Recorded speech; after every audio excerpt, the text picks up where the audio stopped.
Well, as we've discussed, a new CNN ORC poll has Donald Trump leading Hillary Clinton 45% to 43% among the top 4 candidates nationally. And among independents, he holds an even bigger lead with 49% to Clinton's 29% support. So what does this mean? 9 weeks out from the election and just 2 weeks from the first presidential debate. Yeah, here to discuss is the president of Ipsos Public Affairs, Cliff Young. Cliff, thanks for being here this morning so early. Good morning. Well, thank you. It's great to be here. Well, it's great to have you. Let's start breaking down. You look at the last 4 weeks and the changes that we've seen in the polls. I mean, according to some, Donald Trump has upped, what, 11 points? Well, definitely. There has been a narrowing over the last week or so. And the question is why? Why has this happened? We really have a race going into the last 2 months. It'll be very exciting. But the question is why? Let's step back a bit and talk about Trump and what he had to do before the conventions. He went into the conventions. He had a fairly high bar going into that. He had a base that wasn't quite sure about him. Remember, he's an outsider candidate, anti-establishment candidate. He went into the convention. It was noisy at best. He had a lot of confusion post-convention with the Khan issue. So he came out of the convention relative to Hillary Clinton kind of weak, damaged in the short term. So what's happened over the last, so the question is what's happened over the last few weeks, right? What do you think has happened? What's been the game changer?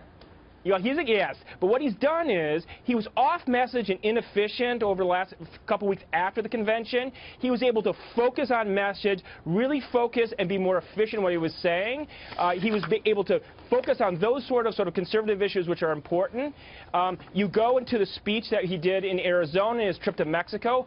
All these sorts of initiatives really have energized the base. So in the last week or so, he's really energized that base, which has narrowed the gap. And he's really increased his numbers specifically in terms of honest and trustworthiness. If we can take a look at that poll, Hillary Clinton now at 35% and Donald Trump at 50%. So that's a huge margin.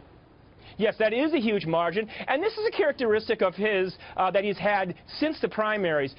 He might say different things. People might accuse him of flip-flopping back and forth, but the average voter sees him as genuine, as someone that they can trust, as someone that could potentially fix the system. Yeah, let's look at some of the issues, because the issues that voters care about most. You look at the economy, Trump 56% there, and who they think does better on terrorism, Trump again beats her by 51%. You look at these numbers, Cliff.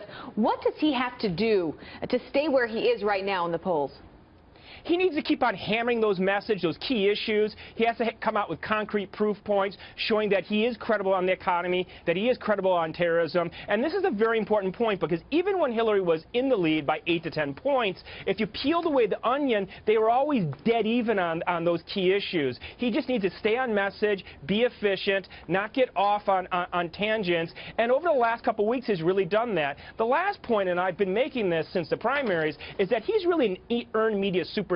He was able to control the primaries, the airwaves, relative to the other candidates. Can he do that in the general, though? I mean, that's the big question. You know, that's the huge question.